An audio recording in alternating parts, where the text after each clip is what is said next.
Hey there. You guys are all really nice, and I get a lot of really nice comments about this tank in particular. Um, I am quite into planting.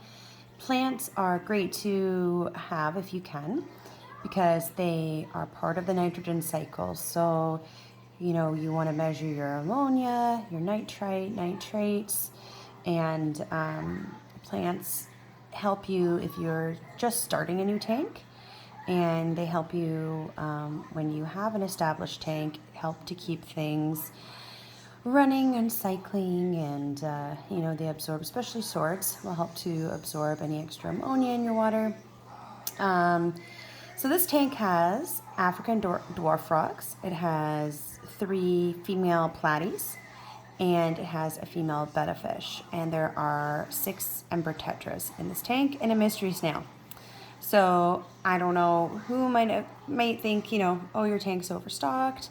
I disagree. I've over filter it like crazy, and I'm just a crazy fish mom. So I take care of my tanks daily, and I think that's really what it comes down to. So if you are going to put a little bit more in a tank, as you can see, it doesn't look crazy overstocked, but in those cases, it really does matter how well established your tank is, who your tank mates are, where they swim in the water, and the kind of decor you have in there, and your mechanical biological filtration.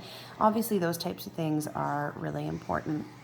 But this tank I actually just rescaped. I had it really, really thick with floating plants, and I still have some floating up there, but I have this really large species of Bacopa. I can't remember the Latin name at the moment. And it is a pain in the butt to plant, especially when you're trying to plant it in sand.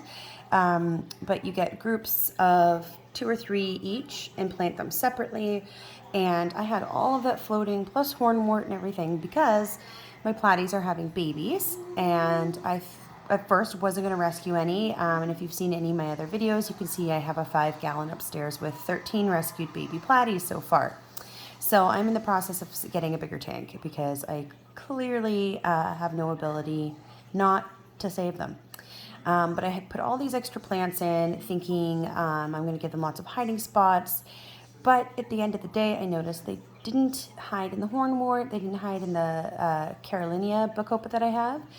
They hid in this large species because the leaves are like little cups, and the babies can hide under the leaf really easily. So I ended up taking out a lot of plants and putting them in other tanks. Actually put a bunch of the bacopa in the baby tank, and it's probably my favorite tank right now.